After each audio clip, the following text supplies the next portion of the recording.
Hi everyone, this is Dave from Geekanoids, and what have I got underneath my sheet here?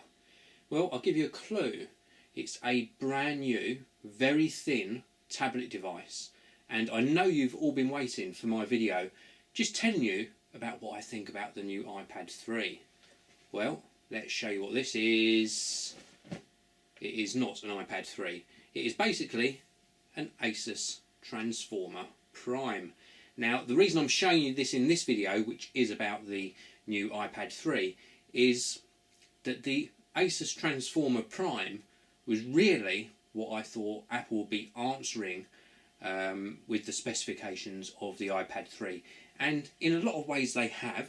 In a lot of ways they've sort of matched or beaten the specifications of the Transformer Prime. And in some ways they've let me down a little bit.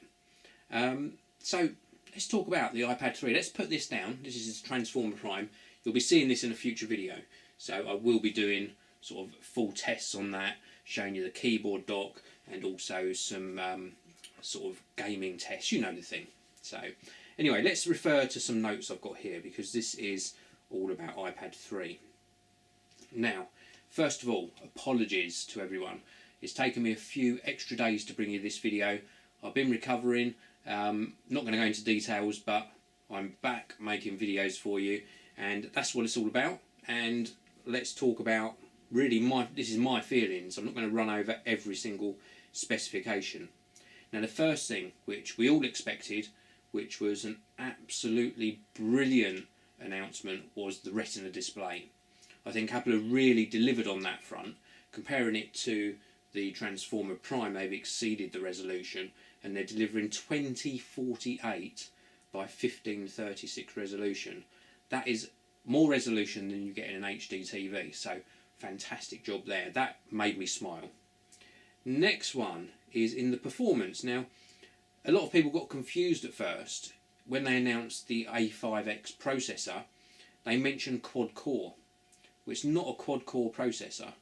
What it is it's a dual core processor with quad core graphics.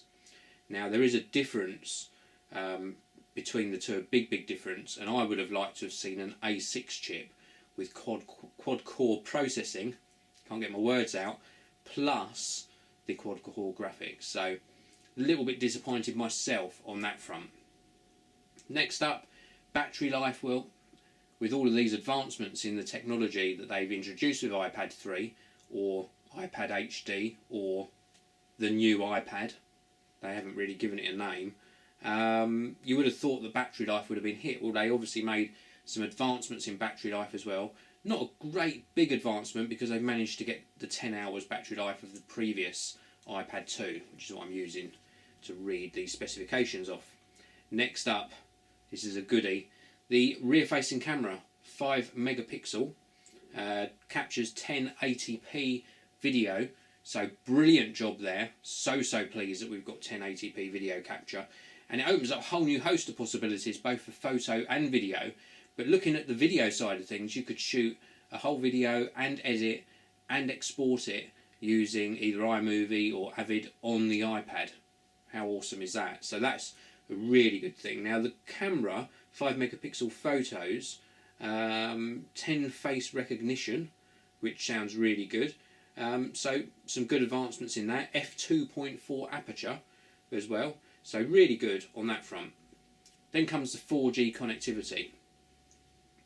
Like that again with this particular feature. Yes, it is a nice introduction.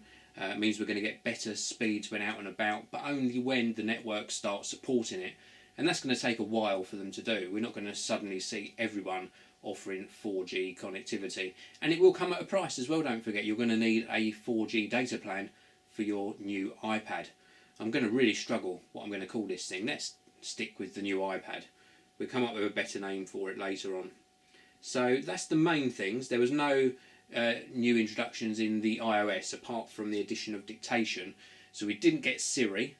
Again, a little bit disappointed we didn't get Siri, but instead we get a little dictation symbol in the lower left hand corner of the keypad on the screen. We can tap that, dictate our notes, emails, etc. So at least we've got the dictation function offered up. What else have we got? Smart cover, well, smart cover as before.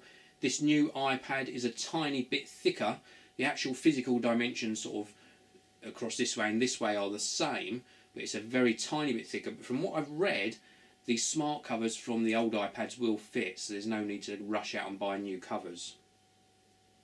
We've also got AirPlay, which we had before, but assuming they've improved that as well, maybe we'll be able to push 1080p footage from our new iPad over to the new Apple TV, which they also announced at the recent event.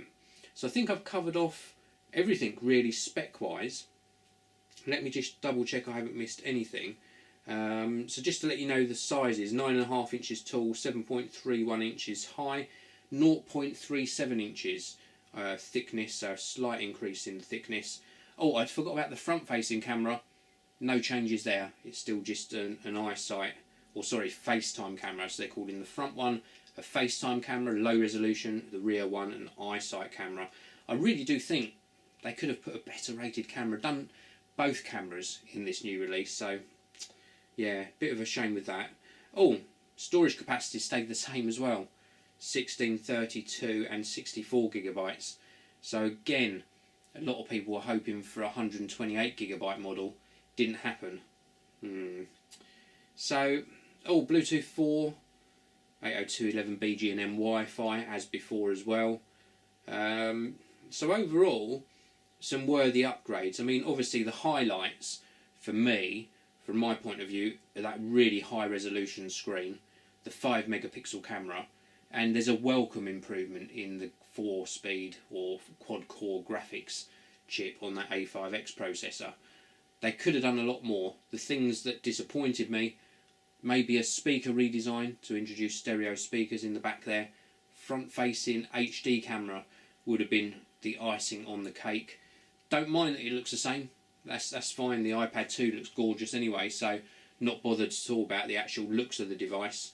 Overall, a really good sort of announcement. Now, Apple also announced Apple TV at the event, and that was nice as well. Disappointed again we didn't get full-blown app support. Instead we've got a revised user interface and 1080p HD output, so welcome upgrades there. I will be getting both the Apple TV and the iPad 3 into the Geekanoids studio to bring you full videos about those two devices. Again, thank you very much for being so patient with this video coming out to you. Thank you for all your kind tweets as well. Really do appreciate them, and I will see you all in the next video.